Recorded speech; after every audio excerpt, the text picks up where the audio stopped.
It's probably just part of the morning routine. You get up, you go grab the eggs, you bring Churn them some in, butter. churn that butter. Yeah, are chickens like round the clock egg producers, or is it Round the clock.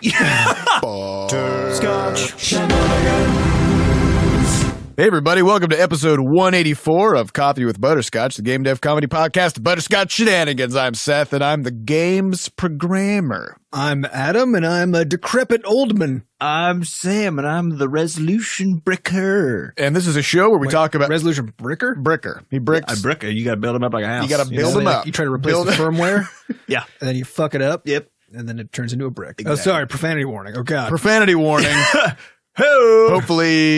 Hopefully you stopped listening if you're sensitive before this.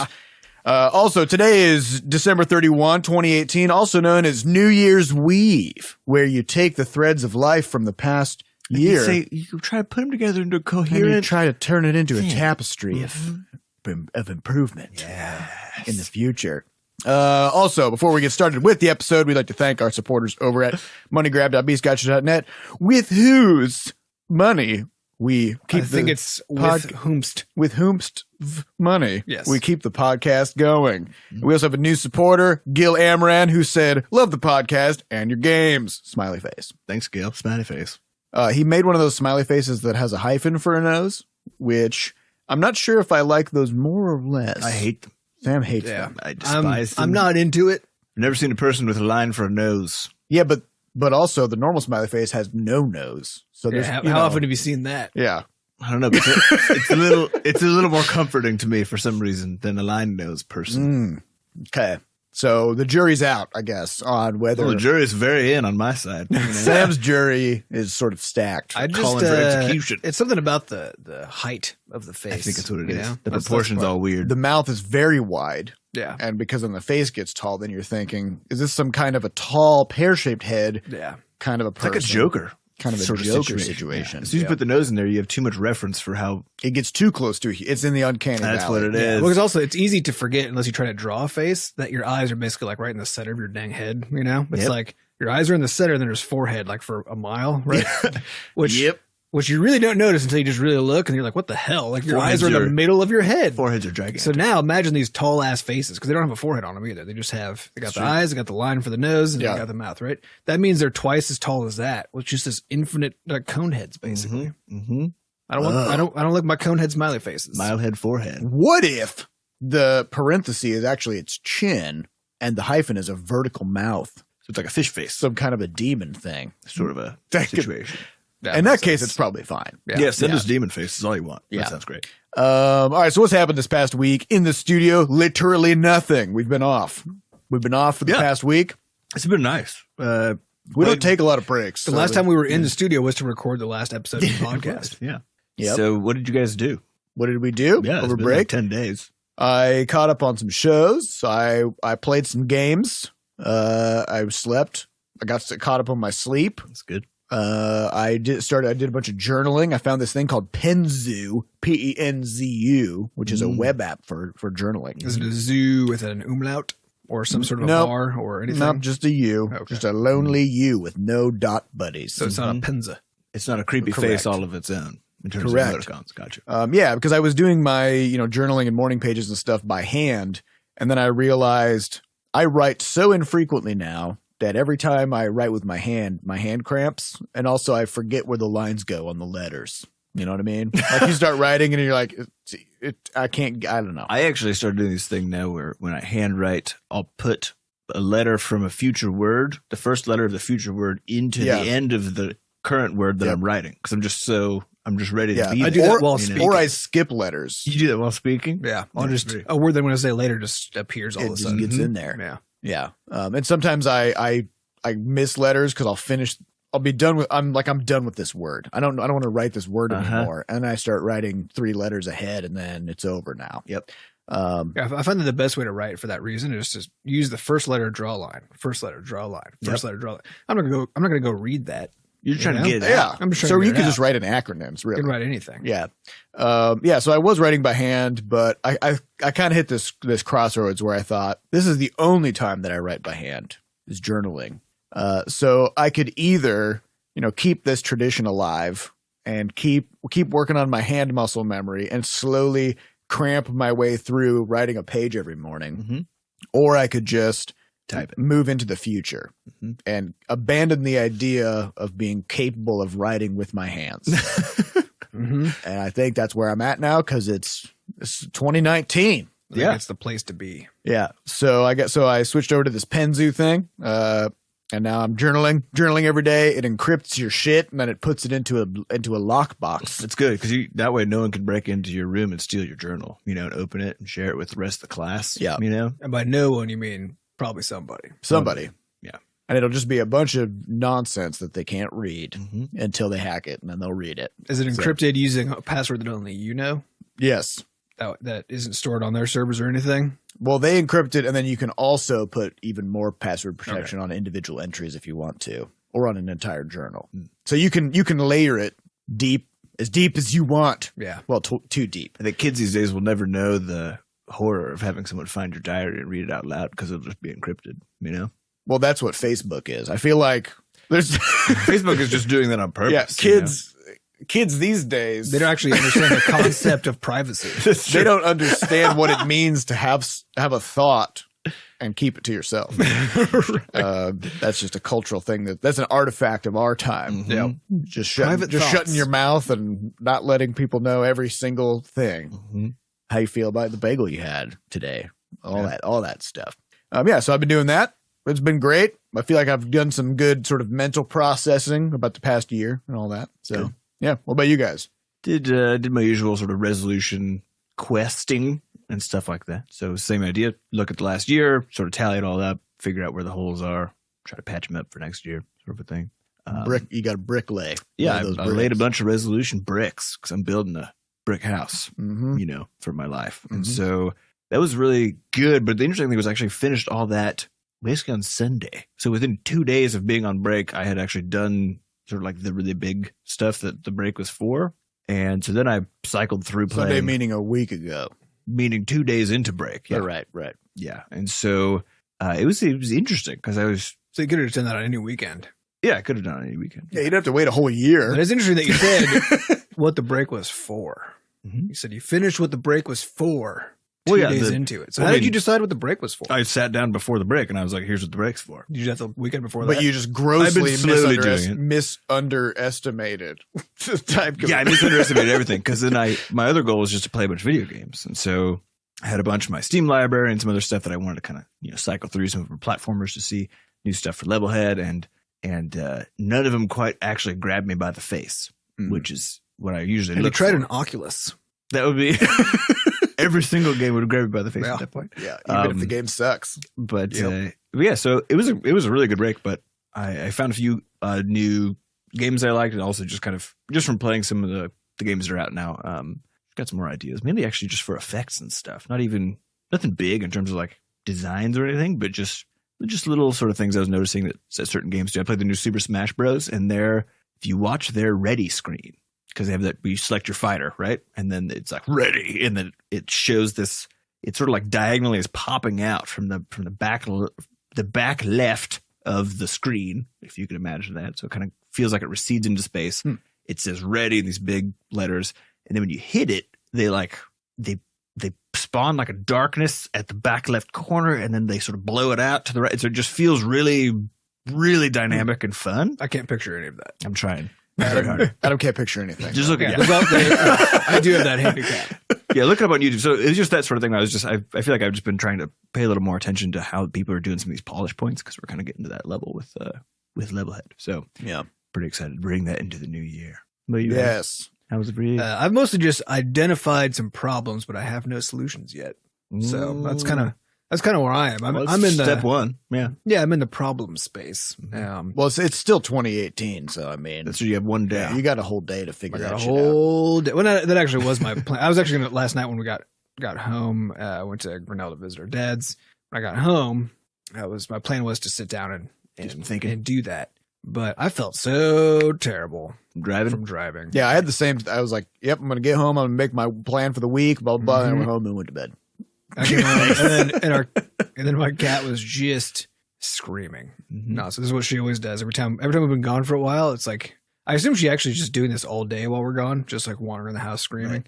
And it takes her a while to figure out that we're home now, and so and it's fine now. And maybe maybe she has sonar, maybe she's like a bat. Yeah, she's trying to find us. Yeah. Well, I mean, she'll see us. Like we'll lock eyes and then go around the corner and start doing it again as if she's forgotten. Like, they're gone. So I had to get over that phase too, which took a while. And then by that time I was just like, I'm just gonna read a book and go to bed. So you kind of have this constant, almost like a fire alarm, kind of screaming in the background. Yeah, that's gonna burn you out real quick. Yeah, see that. Yep. I think she has recovered now though, so that should be fine. So when we get today, after we get done with the podcast and I get back home, I'm gonna actually sit down and start making some plans. But I love it. There's just kind of we've been in the studio talking a lot about what we want to do next year. Which we don't know, so we're not going to talk about it here because we don't know what we want to do. But so that's also I have to try to figure out. There's like myself, and there's the studio. There's what I want for the studio, what I want for myself inside the studio, what I want for myself as a human being, unrelated to the studio. And I got to figure out just what all the parts of those are that I really care about and want to tackle, because there's actually a lot of it, and I don't think you need to know the answers. You don't need to say, I definitely want this to happen or to be this person or whatever. It's mostly just about kind of identifying some next steps. Yeah. And so that's kind of what I just need to play with that stuff in my brain pan and figure out what next step. Brain pan. Yeah. Yeah. So sift for gold. Yeah. So for next year, so you don't know yet. So you kind of I do not know. Figured it out. My plan is I'm gonna set some general targets of things to work toward. So last year, I think I did the goal fog thing, which is like learn piano, which is not a doable thing. Instead of be able to play this song by this date. Right. Yeah. Right. Which actually, I think it's a fine goal as long as you approach it in the right way. Yeah. Because if you're not thinking about it as a goal, but more as an activity, right? Because that's what it is. Right. You're just going to be learning this thing. It's more like a header. But it's not piano, and then it's not something you can ever check off. Right. But then even still, it shouldn't be learn piano. It should be practice piano X hours a week or whatever. And so I realized though that no matter what the goal is, it doesn't matter if you don't have good practices around working toward goals. Correct. So instead of all that, I've got a couple of vague kind of loose targets, and instead my plan for the year is every Sunday do weekly planning and do morning pages every day. Because if I do those things, those are the atomized pieces. Right. Those are the foundational pieces that I hope keep me on track and keep me thinking about whether I'm doing shit right. It's kind of like the making your bed every day. It's establishing a good foundational framework of habits. Yep. So that's going to be my focus. Yeah. I think it's the thing a lot of people do, I think, is the planning phase is so exciting because you're like, oh, next year. You're envisioning all how great it's going to be. And it's like, well, maybe just focus on literally the bottom thing that you need to be doing. That does bring us to the theme for the year. That's true. Yeah. So we had a lot of discussion, amongst ourselves this past week. We saw some discussion in the podcast channel, in the Discord. And what did we decide? Well, so the top contenders was 20 Refined Teen, which was suggested by Jim Grimley / Gabe in the Discord.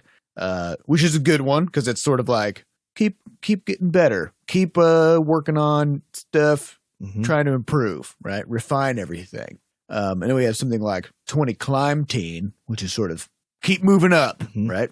And then the one that we had from last week was 20 Grind Teen that we all kind of liked the most. And 20 Grind Teen was like just get shit done.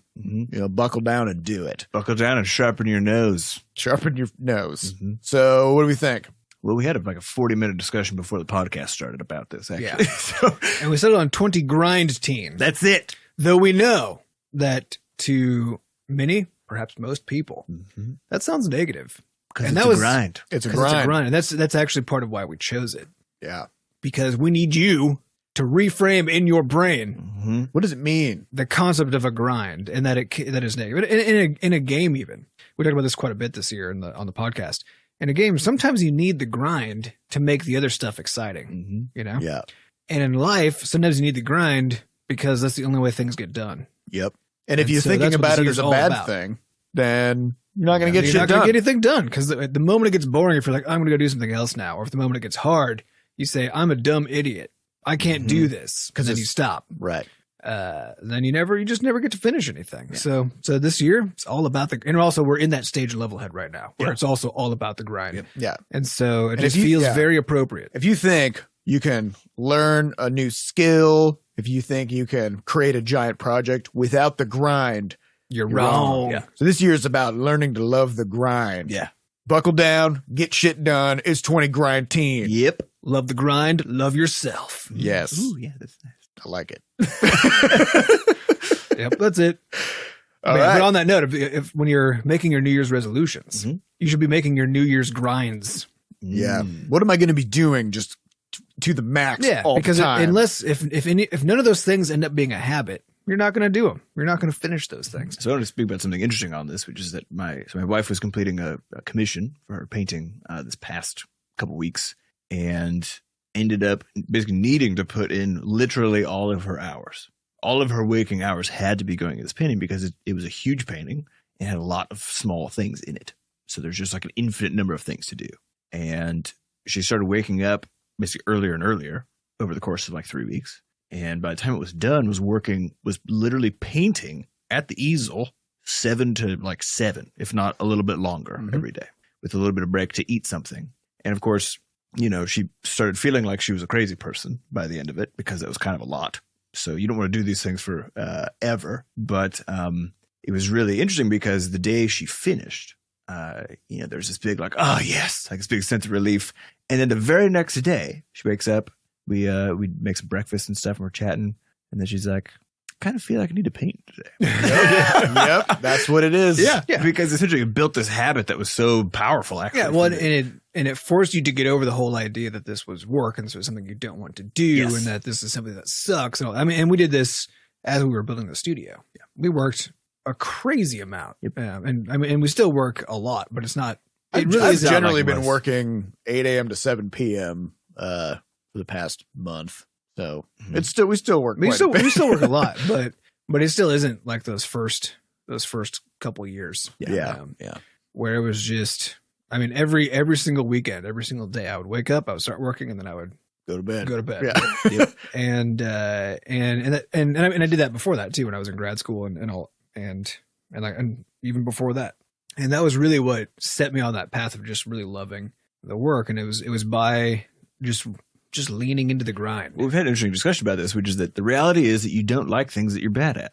Yeah. So the grind is just you getting to a point. You have to grind through that early piece so that you can actually be good at the thing, which then allows you to just enjoy doing it. So like this has happened to me with the art practice. It's happened with our game making stuff. The better you get at it, the easier it is to just sit down and start doing it because you know something good's going to come out, and also because you start finding it fun. But up until that point, like that's what I mean with the piano practice. It's the same thing. Where it's like the grind is just that early piece where you have to just do it. And if it feels like a grind, that means it's probably really worth doing. Yeah, probably. Because you suck at it, or it's really hard and you're learning a lot, or whatever it is. Or it's worth improving your processes to make it a little bit less of a grind. Yeah. It'll still have to get done, and it will still be a grind so you can reduce it. Yeah, so when you identify something as a grind, it means it's just a thing that's got to get done, or a thing that can be done better if you just think about it a little bit more, but in all cases, it's just a thing you have to do. But I like the idea of a grind though, because it's focused on habit and getting into that Zen state where it's just you and the work. It's just you and the work. This is the thing that I got to do. And when you're in the grind, it's less about discovery of your capability and more about just practice of the capability that you have with the sort of slow improvement that comes along with that. But that's where you get to kind of get into this nice little mental Zen state where there is one downside of the grind, which is that phonetically it should be pronounced grind. That's true. So that's but there's already a word Grinned pronounced that way, and so the word rules peoples. Well, so I think the word rules peoples don't really care if multiple words sound exactly the same. Not in general, but they did in this case. Yeah. Oh, yeah. It was just some weird specific thing. They're like, we can't have this. Maybe the normal word rules people were off that day, and then the next day they had a temp filling in, and they were like, "Oh, grind. Yeah, okay, we got enough. Yeah, move on. Yeah. So, is a grind related to a rind in some way? Yes. Okay. There's just an extra G in there. Gotcha. Yeah. So it is how they're related. Yes. Also, over the break, we played Slay the Spire, which I want to talk about for two reasons. One is fucking great. Yeah. And the other is it has an interesting backstory, which Sam knows more about. Yes. So what is Slay the Spire? So Slay the Spire is a roguelike deck building game, which sounds very weird because the whole idea of deck building is usually that you get to keep all the things that you've been building into your deck, which are cards, right? So usually in a deck builder, you also you design out of all the 1,000 cards you have, you design all these custom decks that you bring to different situations. Magic the Gathering, Hearthstone, Pokemon. So the twist on this one is that you basically don't actually design the deck because it disappears every time you lose the game. And so we design it, but you've only got the one. Yeah. And so as you complete more battles in the game, then you get more cards, and you you're slowly over the course of like a run up the Spire in this case. Then you collect more and more cards, you build out more and more of a cool kit, but each time you die, the whole thing disappears. And so then you have to start over, which maybe on its face sounds kind of counterintuitive as a fun thing. But the reality is what it does is it removes all of that sort of, to me, kind of just tedious overhead that comes with deck building and replaces it just with the fun part of having a cool card game, which is the randomness. It removes an enormous amount of balance issues. Yeah. Because if people can build an ever-evolving, like very specific deck that does something super, super well, then that only works in a handful of contexts. I mean, as a game designer, you have to design the context in which these different design decks could work. And it's very easy for players to come up with strategies that just completely crush everything the designer came up with. And, the thing is, you could still come up with those strategies in this case, but you have to rely on luck to be able to sort of fulfill them a little bit. And sometimes you'll come across opponents that just completely mitigate whatever strategy you had. Yep. And there's a couple other cool things about this. One is it's not a PvP game. It's not player versus player, which so far most other deck building games I've seen focus on player versus player, which means the cards have to be balanced against themselves, like against all the same shit. So that's kind of a weird thing. And then also your opponents don't use cards. Yeah, they're monsters. They're doing their own thing. Yeah, you're a character and you've got all these different abilities. You're fighting monsters, and the different kinds of monsters have, like, they've got some AI and they've got moves that they do each turn. And as you fight the different kinds of monsters, you start to learn what they're capable of and what kinds of things they're going to do. But they are not playing cards. They're not showing you their cards. They're not using the exact same moves as you. Yeah. And so it actually really opens up the game on the side of the cards for having all kinds of really zany combinations of things that can happen. It's a very smart design move because essentially, what it lets them do is, like you said, because you don't have to balance them against each other, you can do all sorts of just zany stuff. And you don't have a lot of this blowout that usually happens with card games. So it's a very interesting game. So I did my usual thing of, I'm going to go read about it, see what's going on. And a number of things I thought were interesting. One is that we learned that they used HELLOOO, which is a web app thing. It's Heroku's. It's basically it's being able to spin up a server that somebody else is running. It's just it's one of many services that do that. Where instead of you have to run a server yourself, you can just do it there. And Heroku makes it very, very easy to do that. Especially like if you want to run a Python app or a Node app, they have all the infrastructure in place. Where instead of you having to go now set up a server, even if it's theirs, and like program it and tell it how to run all those things or whatever, you just basically say, I want a Node server. Here's my program, and then it just runs it for you. Right. Yeah. So they use Heroku to build basically a balance dashboard because the game's in early access. I think it goes into 1.0 next month or maybe this month, which is very exciting. But in early access, the big question was like, okay, we have all these cards. There's like 250 cards. How the hell do you balance those? Of course, as a designer, and you can't necessarily get insight into every single combination of how these things are going to come together. And so they built this back end that basically lets them watch use of the cards to see, like, are there things people just literally don't ever take, or things that they always take that you need to sort of keep an eye on. So there's some really interesting stuff there. And then on top of that, in early access, they had a really interesting sort of trajectory. We've been just looking at like how games launch and things to look out for and that sort of thing in the studio with Levelhead and things that maybe we can do better. Because one of the things we did not do and that Crashlands really didn't permit that much was using influencers in a big way, because Crashlands is basically a really chilled out solo game, and so it's not as fun to like watch someone stream it because there's not a lot of action happening. And so Slay the Spire, interestingly, for its first like 2 weeks when it launched in early access, didn't really actually get any traction at all. And then and they were the ones who handled their own PR and stuff. So they sent out keys, they did all this stuff. Now, to be fair, the art style of the game is a bit rough. Yeah, it's a little rough. It's a painted style, but it's a little rough. And so it's not exactly sort of leaping out in the Steam store as a standout AAA kind of a game. You know? And so someone in China, a Chinese streamer, picked it up like 2 weeks in, and then apparently the game just it just flew off the rails at that point. Now they're selling like bonkers. So I don't know. Their subreddit has almost 40,000 people in it. It's crazy. Yeah. And you can see it. The thing is, like, the game is really good, but it's one of those things where if you were just looking at it through the Steam store without necessarily any reference for, reviews and that sort of thing, like those early buyers, you probably wouldn't buy it because the art is. Oh, I overlooked it quite a few times. Oh yeah, actually. Yeah, I know I've seen it a lot of times in the store. Every time I saw it, I'm like, ugh. Yeah. Well, every time like we talked about it, I mean, people buy games actually largely based on the art and the visuals up front, and then if you have an influencer, that's where you can actually get someone to buy the game, I think, because of the game. And so that's essentially what happened. And if you get enough success, then people tell each other about it. And the same way that these two guys are now telling all you listeners about this game, right? Exactly. Because it was really good, and it causes you to want to share that experience with other people. You just gotta, we talked about this a lot. It's like, oh yeah, you can.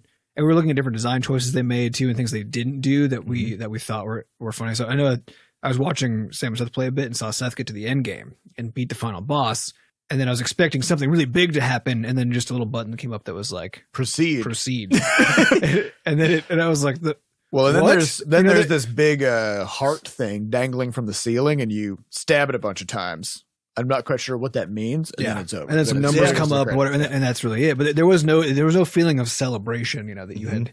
That you had done this one, and it took, Sam said it took him 7 hours for me to do it for the first time. He taught Seth a bunch of stuff, so it only took Seth a few hours.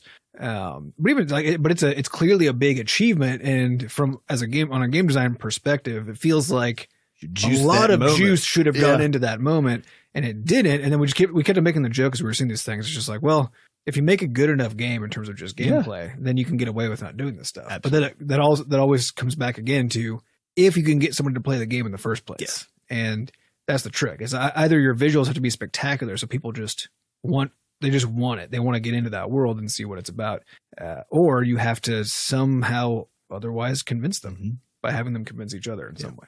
Yeah. So everybody should play this game. It's good, I think, and it's also got that. Even if I'm not really into deck building games, but I'm into this one, and I think it's one of those. Yeah, and I think it has this really approachable aspect to it, where your starting deck has only 4 different kinds of cards in it. You got 5 attack cards, 5 defend cards, and then 2 kind of slightly quirky cards that do something interesting. So you start out with this really simple set of things that you can do. And so the learning curve is very easy, because then every time you defeat a monster, you get presented with 3 cards and you pick one. And then you defeat a monster, 3 cards, pick one. So you just build up your deck 1 card at a time. And because you've decided every single card that goes into it, then it's very easy to build that deck, and there's no weird convoluted card management system that goes on. Like, you just have what you have, and it's very easy to get into. So and then if you like that, there's a board game called Clank that has a remarkable degree of similarity to this one as a physical board game that my wife and I really, really like. So I can't recommend that one enough. It's a similar sort of PvE deck building kind of game, except all players are playing against each other, but not with their card decks. With their card decks, are playing against the dungeon they're crawling through. But then only one of the players can actually win in the thing. So Clank, cool. With an exclamation mark. So there's Slay the Spire and Clank. Yeah, cool. Sometimes it's good to play just a nice physical board game. Yeah, it's super nice. And look at people with your human eyes into their human eyes. Yeah, it's good. It's a good thing to do. Let's get on some questions.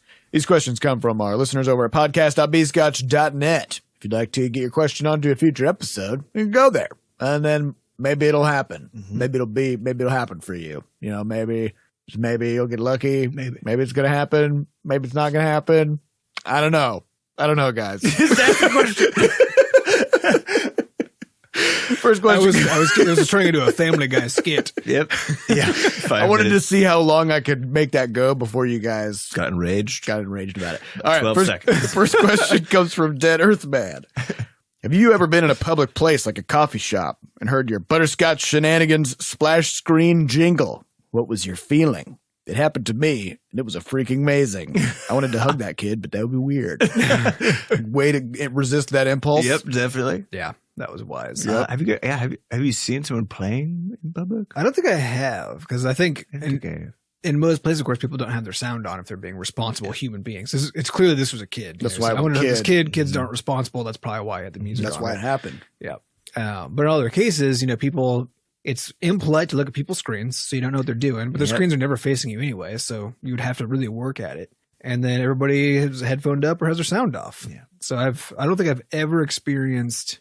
I don't think I've seen one of our games in the wild. Yeah, like actually seeing or knowing that somebody was playing one of our games. But that is the idea with the jingle and also with the merch and stuff, is the problem that we have, which is that our people who like our games out in the wild can't find each other because it's such a private experience.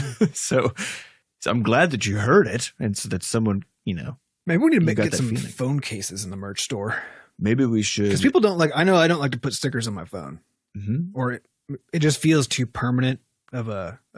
But a case is fine. Yeah, a case, just snap it on there. But if we had some, we would have to use something like Zazzle, because they'll print it onto any phone case. Because the problem is there's so freaking many phones. There are a lot. But even if we only did a handful, the most popular Android or two, and the most popular iPhone or two, and just left it at that. I think they do a pretty good job printing onto like hard physical thing. They don't do a very good job with T-shirts, but with we got mugs once, and those were pretty good through Zazzle. They're a little pricey, but yeah, that might be a thing. We may need to explore. Yeah, but this whole idea of how do we help people signal.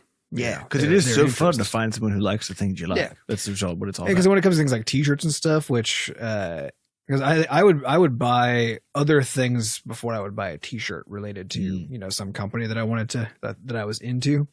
And I think things like being able to somehow showcase like really good art or your favorite character or whatever in just a little bit more subtle of a way that doesn't determine your dress code, like an eyelid tattoo, like an eyelid tattoo or just an eyeball tattoo. Yeah. The problem with an eyeball tattoo is every time you blink, you can't see it anymore. Right? Yeah, that's why you also get the eyelid tattoo. Yeah, you have to do both.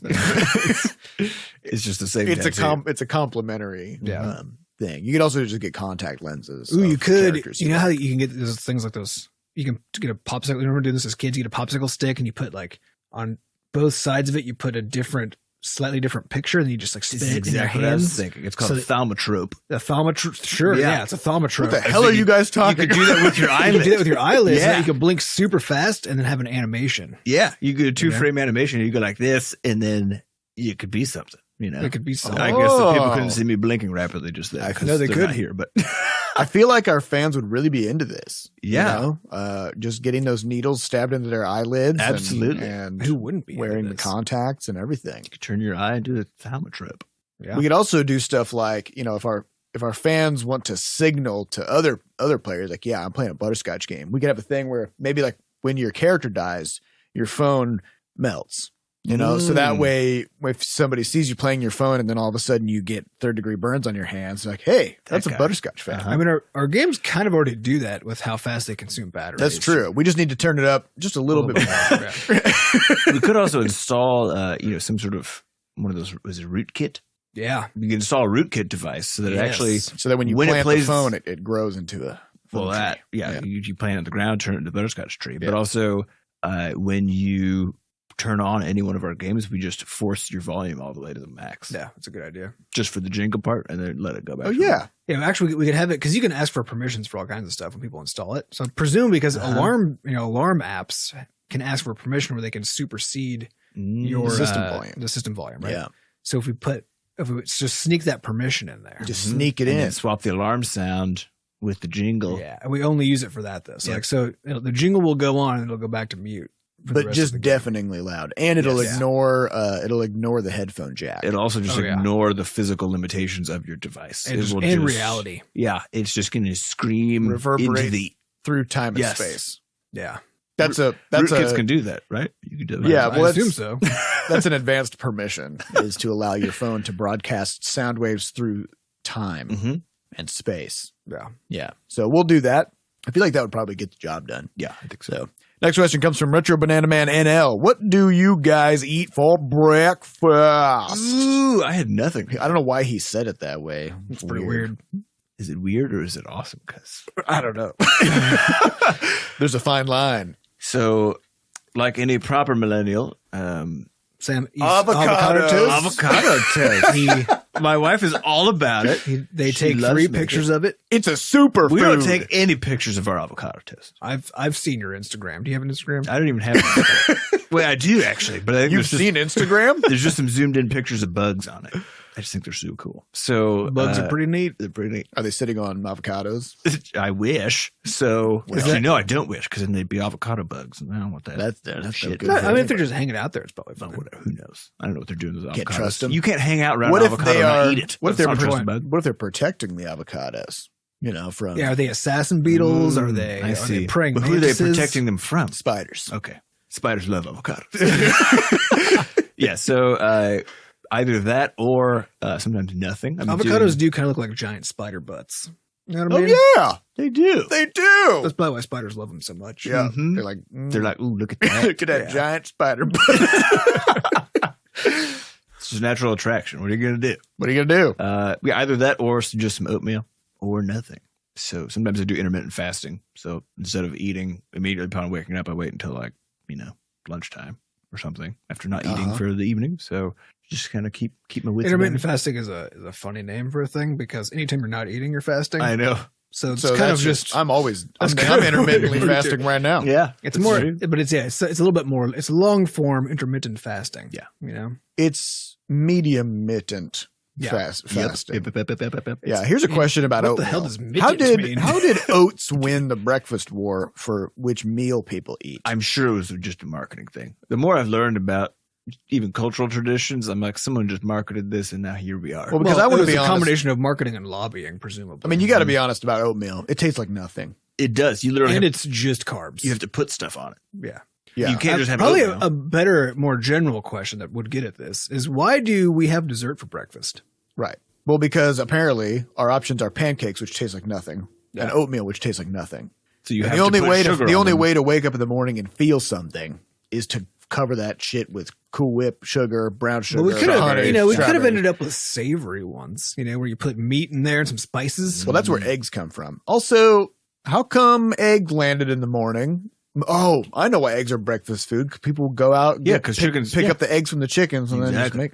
But the It's chickens will convenient. just keep sitting there. You can go get the eggs at any time. Yeah, but you want to get them, super hot. You want to You get them get hot fresh. eggs. Yeah, but do they lay them at night?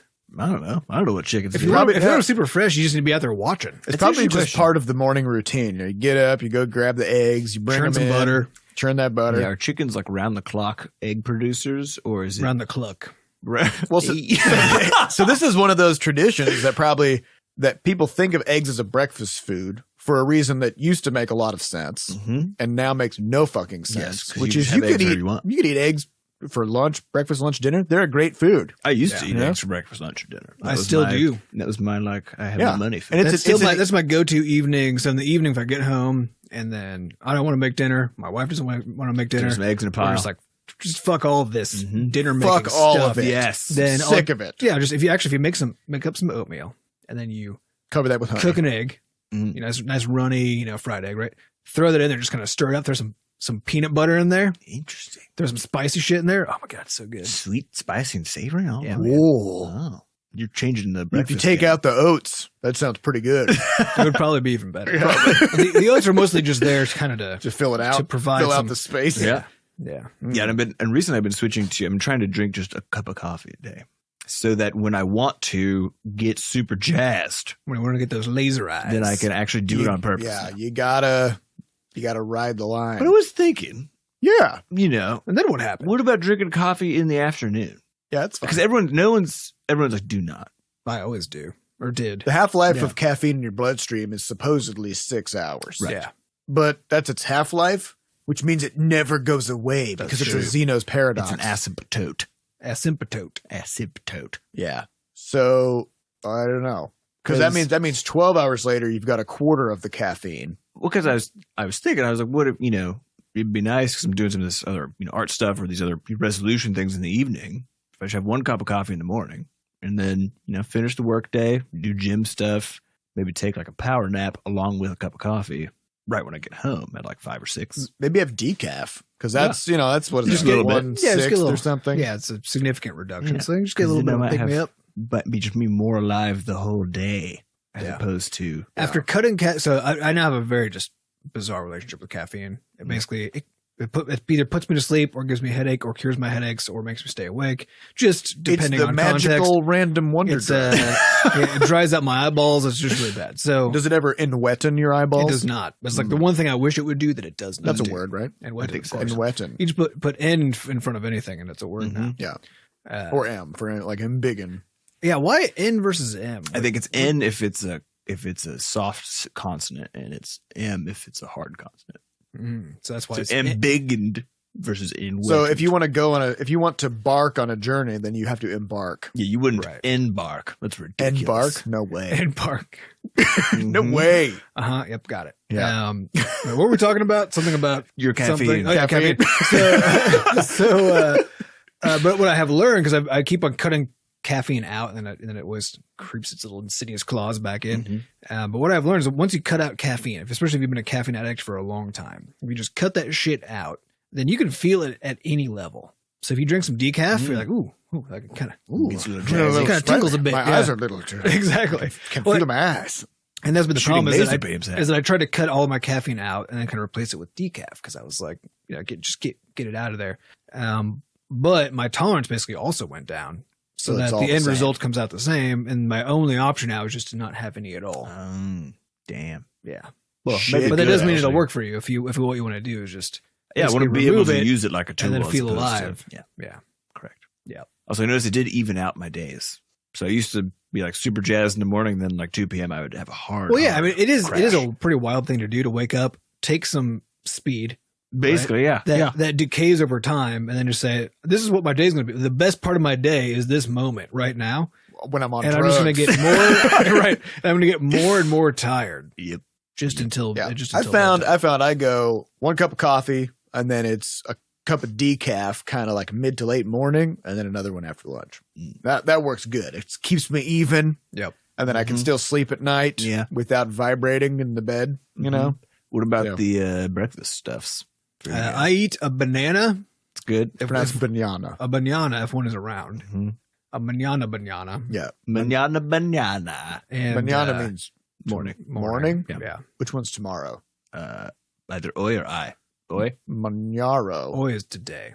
I don't know. Oi My Spanish is clearly rusty. It must Maybe we shouldn't be venturing a guess because I don't think we actually know enough Spanish. It must be Manjaro, though, I think. Manjaro. It's pretty safe. Manana is it to the morning. Sounds totally wrong. I can't remember what it is, but it is not that. But yeah, so I have if there's a perfectly ripe banana, the problem with bananas is that their ripened state is sort of this weird transient moment. They're mostly green as fuck, you know, then they're just desiccated for weeks on end, and then there's an 8-second window. Yeah. Well, and during that whole window, though, they're like a little too green still, maybe, you know, you're not really sure. And then all of a sudden they're like a perfect yellow for one glorious morning. And then they start turning real brown. But then there's a surprise because you peel it and it has somehow turned into a weird gray mush on 2/3 of the banana. And then you're like, I mean, it is edible, but I don't want it. Yeah, I assume it's because, I think it just is true that before bananas get to you, somebody punches all of them. Because there is no banana I've ever received that didn't have a big brown mushy spot. I used to work in a grocery store. Seth and I both did. I assume that you were hired as banana punchers. That's part of the job. job. They'd be like, when you put those bananas out, make sure you let them know who's boss. Yeah. And really just sock them. Bananas are very snarky. They are. You got to slap them around before they get on the shelf. Yeah, so the reason they're quiet when you buy them is because they've been punched. Right? Put them in line. They just can't keep their opinions to themselves. You know, well, until they've been told. Yeah, I remember they'd be like, "Hey, why don't you go punch the bunches?" You know, that was the so your morning bunch punch. Yep, bunch punch. Yeah, honestly, it pisses me off that it really pisses me off that they pushed that job all the way down to the end point of the distribution chain. You know, because you could have punched them earlier. Yeah, we're busy. The problem is once you punch them, they start to dissolve. I want organic pre-punched bananas. You know, I don't want to punch them. You know, it does seem like you could also that if you could just figure out the right amount of punching so that you could just minimize the bruising, like just enough to keep them quiet, just to keep them shut their stupid banana mouths, right? But then otherwise, no, this is the real problem because you're talking about getting organic pre-punched bananas. What you really want is GMO bananas that come genetically punched. Yeah, right. So that So that they grow up punched on the vine. Uh-huh. They grow on a vine, right? Banana vines. Pretty sure, obviously. yeah. So that way nobody has to punch them. And now those people can get back to stocking shelves and mopping. Or And checking people out and bagging groceries. or those what are those shrimp, those punching shrimp, Mantis shrimp. mantis shrimp. They hate bananas. They Which is hate- perfect. Yeah, if you just throw them all, like get a big saltwater tank with just tons of punching mantises. Or Dunk whatever. those banana bunches. Throw the in Well, bananas in no, there. because they punch so hard that they shatter aquarium glass, which Yeah, means but I those think- bananas are fucked. But the bananas are so hard before they're ripe. That's true. They're like That- hard as a rock. It's like true. You aquarium gotta catch glass. So if you punch them before they're actually ripe, while they're still green and hard as a rock, then only because the problem is that humans can't punch bananas hard enough. That's why you got to wait till they're ripe. Right. Exactly. that's why you can't punch them until they're in the store because they are suddenly ripe only in the store. They're ripe. They're punchable. They're Yep, ready to exactly. So if you need something with the strength of a mantis shrimp to punch green bananas. go. I feel like we've solved it. Yeah. What were we talking about? Breakfast. Yes. Breakfast. Oh yeah, so I eat a banana. and then a handful of delicious peanuts or cashews. Why is that? Because he's just got a big bucket of them, and he just does. grabs a handful. Because of I them. need- Huge bucket in the office. It's convenient. Because I need protein and fat, and that's really the only thing you need. After that, everything else is super like vitamins. Who cares? Pro tip: if you want to have a better morning, just have some protein or fat. That's all I need. And Everything it else keeps is just, it even. Yeah, everything else is just food confetti. Usually, because we have It's just there to celebrate the protein and we the have fat. free snacks here in our super dope Yes. office, and so go downstairs. Usually in the morning, grab a bag of peanuts. Free meaning we paid a lot of money for them. But they feel free. Well, we don't have Which to is keep good. paying more money for Yes. them. That's the best kind of free. I'm not getting nickel and dimed for these nuts. You know? We're we're just- getting granded. We're getting dollared. Yeah. There is something more satisfying. This is something I always felt like if I'm paying for insurance or whatever, I'm like, or a phone bill, I'm like, can I just do this all now? Yep. I pay as much as I can now, get it done for like 6 months, and then just leave me alone. Yep. Just I did get this out of here. with my car insurance also. They're like, if you pay all 6 months right now, you get $100 off. You're like, shut And up I'm and like, take it. that's what I would have done anyway, but I'll just go ahead and pretend that I wouldn't have. And When they say you get $100 off, what they mean is they're not going to charge you more money later. yeah, but it is crazy actually because that good discount framing. is what is it? It's like 18% or something. Wait, who are you using? I need to get on this. Progressive auto insurance. I'm on Farmers. That's a very progressive policy that they have for It them. is. Yeah, I'm now a diamond member because I've been with them for. Because you're carbon Yeah, because I'm a carbon based. life form. That's for the carbon based type of beings. Yeah. Yep. Yep. All right. Also, for breakfast, I eat peanut butter on toast. That's it. That's the whole thing. There you go. All right. But it is multigrain. What kind of peanut butter are you using? Sweet peanut butter or What the fuck is that? just the regular peanut butter? Oh, you buy? yeah. It's versus. I tried to get the. I got on the unsweetened train, which You mean, which is just peanuts that are crushed that are I assume that's right. pre-chewed. Yeah, and then peanuts. and then when you open up the jar, it's like, hey, here's a nice like bucket of peanut oil as well. on Yeah, top. yeah, And stir then, the then fuck you out. kind of Turn it. mix it up, and then you're like, "Bleh," and then yeah, It looks disgusting. it looks horrible it does. But after having adapted to it, I actually can't eat regular peanut butter anymore. because it's little just too so It's sweet. basically candy. Yeah, it tastes like I'm eating a Reese's peanut butter cup. Yeah. Yeah, I'm working my way down because I'm making my way downtown. Walking fast. Walking fast. Yeah. Faces past in your I home started with white bread and sugar butter. I which have was to say, I regular was peanut always butter. amused when I saw you eating like your stack of like Oh, 4 slices of yeah. white I bread. did- yeah. So now I'm Because on. white bread is angel food cake. Yes. It is. So now I'm on whole grain, 15 grain. Just like Oh shit! Yeah. just the the heartiest. brownest, heartiest of breads. Like when I'm eating it, I can feel crunching oats. whatever the things are on it. Basically a horse. And I'm wondering, like 15 grain, like what the fuck are all these grains? I didn't really keep track, but there's 15 of them. Did you read the back? They're probably on. No, I just looked at the outside edge of the crust, and I'm like, yep, there's about There's 15 all of them right there. Yeah. They got to put them out there so that you know. Are you getting the ones with the grains and the seeds? Yeah, Yeah, that's the good stuff. it's 15 grains, 39 seeds. Yep. And there's a partridge mixed in there, just like ground up. Yep, So yep. it gives you extra protein. So I got that now, and I mean 2 slices, right? So I'm instead of like 4 slices of angel food cake covered in sugar butter, no, I'm on 2 slices of whole grain bread covered in sugar butter. So then my next phase now Regular is peanut butter? is regular peanut butter. It is actually, so that's when I was talking about my egg in oatmeal with peanut butter. It's the unsweetened, just regular old peanut butter. Oh, because they're using peanut butter like you get in various kinds of like Asian dishes and stuff, you know? Yeah. The first time I had peanut butter in a savory meal when I was, you know, in college probably, because I didn't know that was a thing you were allowed to do. I was very confused, but now it's one of my absolute favorite things in the whole fucking universe. Delicious. It is now so. It's almost kind of sad that I missed so much of my life not eating peanut butter and savory foods. But you had to have that to appreciate it. Exactly. It's part of the grind. Yep. You It's know? part of the grind. Yeah. Yeah. Now, all this talk about peanut butter does make me wonder who uses crunchy peanut butter and for what? Only complete maniacs. I think it's You cannot spread it on anything. no. And if you want it crunchy, just put some peanuts in your peanut butter. Yep. You know what I mean? yeah. I'm not on this train. but again, what Why problem then? is that solving? yeah.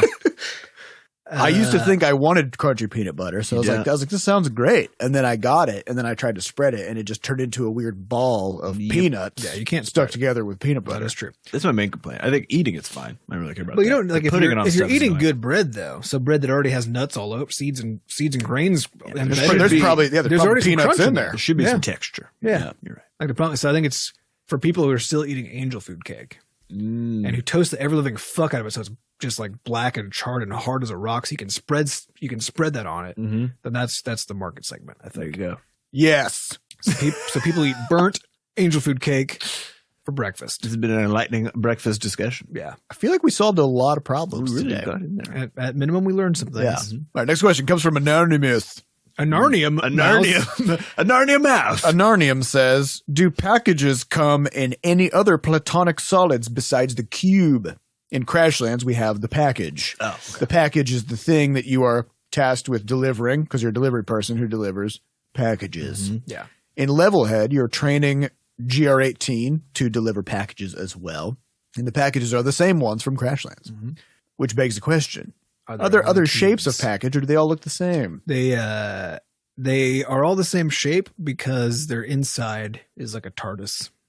So you Yeah, can put so- anything in there, and they found that was sort of the optimized shape for being able to easily store, ship, and deliver them. Yes. You can stack them. Now, there is a rumor that the Bureau has been working on spherical packages. yeah, these are the plutonic shaped ones. Right, which are optimal for But rolling. what is plutonic? Well, Someone fill me in he here. said Platon, so it's like Plato's sort of like ideal forms, and you know, it's old timey. Okay. You know, I know that. old timey Plutonic is- philosophy. I've heard of you know? this. I've Yeah. heard of this. So plutonic is shaped like the former planet Exactly. Pluto. That was where which they is were So really- like- he's talking about the Platonic, which is right, so Right. whatever. But we're talking plutonic now for the spherical ones, just like Right. the Like planetoid. Gotcha. Yeah. Got it. There's also dog shaped plutonic ones, but those are copyright issues Yeah, we with can't go Disney. there. We can't Yeah. touch that. So you know, Yep, and they don't roll as well no, they because they're really shaped do like a not. dog. They do not. Very good for Monopoly pieces, though. You know, Yeah. Yeah. real nice. So there may be some rollable round packages in the works, but we don't know. We don't Who know knows? anything Who's to about say? I that. don't know if they'll finish them in time. Who Yeah. knows? Yeah. All right, next question comes from Cerator. As a tester, I always think in edge cases. So about the Levelhead QAQ, is a player allowed to have more than one level in QA at the same time? If yes, are all of those bumped up in the queue equally by playing levels of other players?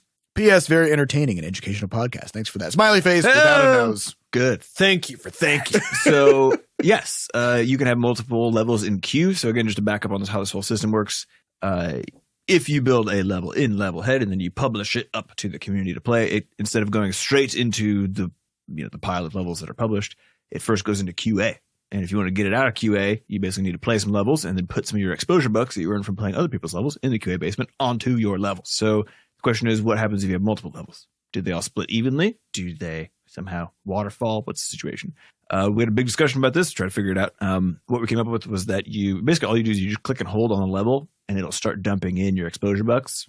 So you can sort of selectively do it, which means that if you get a bunch of exposure bucks, and you can split them up evenly if you want. You can be like, I like this level most. I just want to get this one through, etc. You can also see when you go into QA, the levels are at the top. So you can actually see how much exposure bucks are sort of required to be, really at the top of the stack. So you can be like, okay, I'm going to put a bunch of just into one so I can get this one out and then do that sort of thing. So it ends up becoming this weird little mini game of sorts, which is really fun. little bidding war. Mm-hmm. Yeah. But yeah, you get to for now. You get to decide. For now, Presumably, people are going to hack the shit out of this thing and ruin everybody else's experience, and then we'll have to come up with an alternative. Yeah, the alternative will be to put all those people in jail. Yep. We actually talked about what it would be like to make an in-game jail. That if we detected that a person was doing something bad, we just put them in there. Yeah, they would boot up their game, and then they're just looking out through bars. Yeah. Mm-hmm. And then they're all the main menu's gone. Whatever. All there is there's a character there standing at the bars. They're just in jail now. And you can just ask them you can just ask them how much longer you're in jail for, and that's all you can do in the game. So it's just got a countdown timer on it. Yeah. And every now and then your character will sigh. That's also one of the features that we wanted to work on. And then say, why am I like this? I'm so sorry. Yeah. So that's something that we're working on as well. Yeah. Actually, the probably most to say is I didn't even do anything. I did. Yeah. Well, we can I got banned for no reason. We can add some dialogue options so that you can make your case to the guard, which your case will be either I got banned for no reason, I didn't do anything. Yep. Everybody else was doing it, so it's fine. Or this is the internet. This is how it's supposed to be. Yeah, this is the internet. Information wants to be free. Yeah. So freedom of speech doesn't. Yeah. So we'll give you some dialogue options so you can make your. You can say the exact things that you would say. Yeah. But now you don't. Context. Now we don't have to hear it. So perfect. That'll be really nice for us. All right. Next question comes from Farseer. What are your Butterscotch Stradamus predictions for which of Adam's body parts will fail next? It's a good question. Is your quest for self-improvement actually a mission to shed your mortal coils and ascend before Adam falls apart? Yes. Well, I guess I should probably give a status report on where I'm at right now. Yeah, okay. Because I haven't reported all of the new things. So now I've got my lower back is fucked. Why? What did you do? When did this happen? What didn't you do? I'm just alive, and just I now think you need more muscles on your back. Yeah, I've been working on that, and that seems to have made it worse, actually. But whatever. Well, in the short term. In the short term, it's always darkest. So I'm going to continue working on it. If I learned anything from physical therapy, it's that all your problems are because of how weak you are. Generally, yeah. Just generally. I think that's probably true. So from now on, both sort of like emotionally. Oh yeah, just and physically. Right. So from now on, I identify a physical problem. I'm just going to go exercise the things that are around that problem, and then either that'll kill me because that was a bad idea, or it'll fix it. Because either way, problem solved. Yeah, but the thing is, either way, you're not hurt anymore. Yeah, unless you're in really terrible pain or something that's obviously very broken, medicine can't fix it. So I kind of feel like, and obviously this is not medical advice because this would be terrible medical advice. But for me personally, anytime something hurts now, I just have to go either try to hurt it worse or cure it in the process. Because if I hurt it worse, then I can get treatment. I see. And if I don't, I will have already treated it. And then it's a win-win sort of scenario. So I just want to point out that you guys gave me a lot of shit when I got food poisoning and then ate a giant burrito to try to undo it. This seems like the same. I feel like I was maybe on the right track with that. You've been vindicated.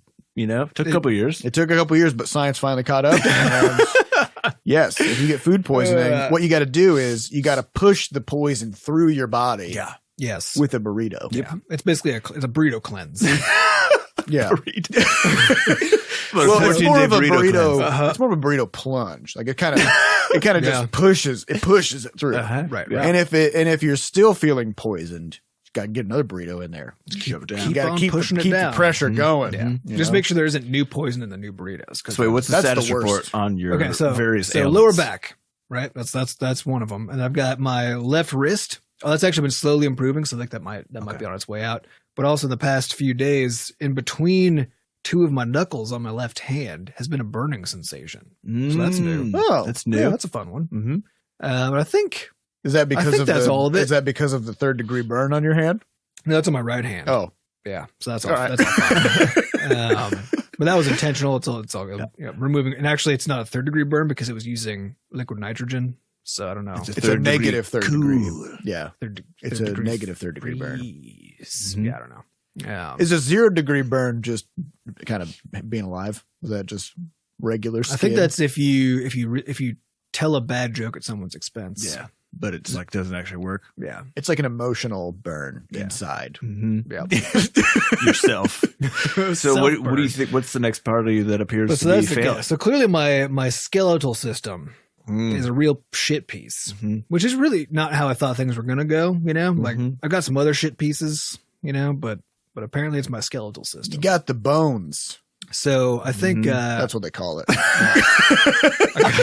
That guy's got a case of the bones. He's got the bones. His bones are just not doing shit bones. Yeah, they're not doing bone stuff. So my guess is because it seems to me my left arm is really problematic, and then my spine.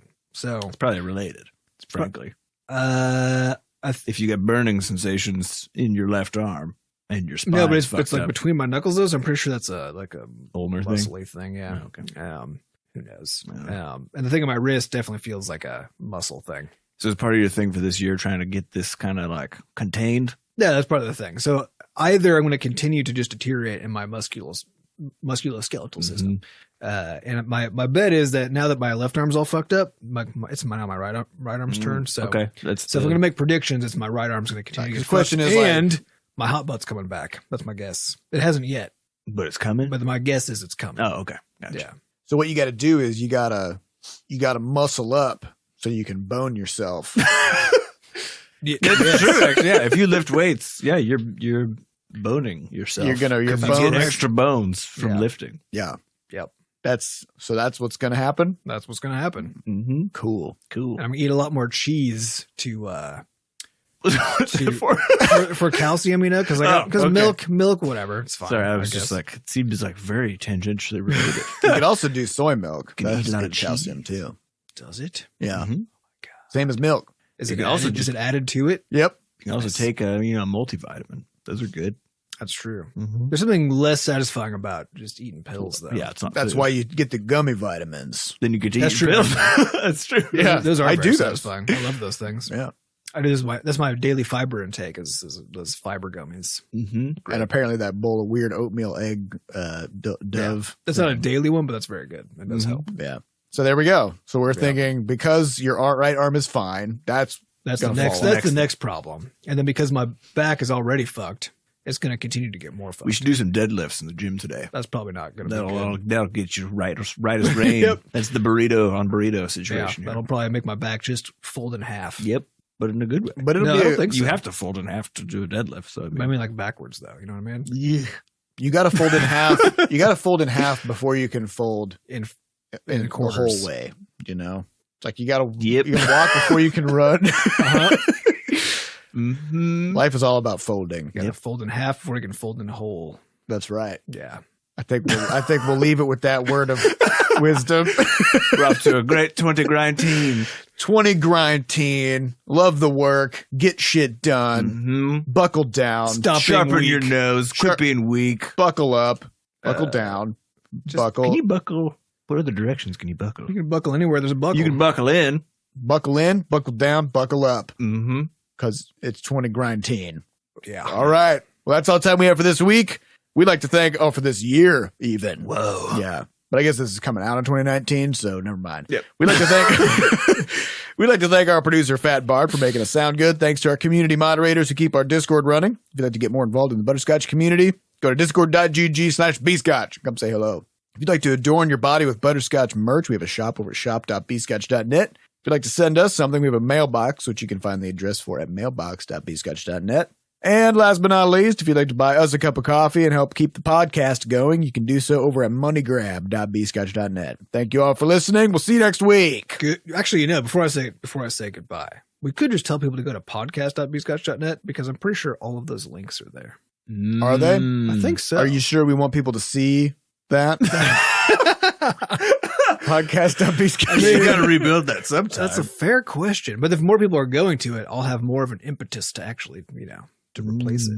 All right. Go to podcast.bscotch.net. Yeah. There's links. Yeah. And then complain at me about how ugly it is so that I feel real bad and then therefore have to go fix it.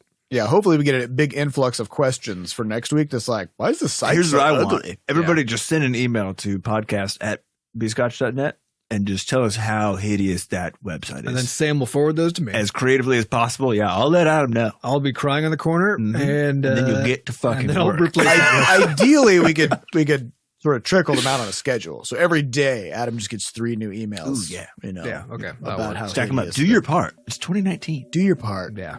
Send an email. That's just part of the grind. Yeah. Every day, you got to send us an email about how ugly belittling the podcast. All right, we'll see you guys next week. Bye. Goodbye. Bye.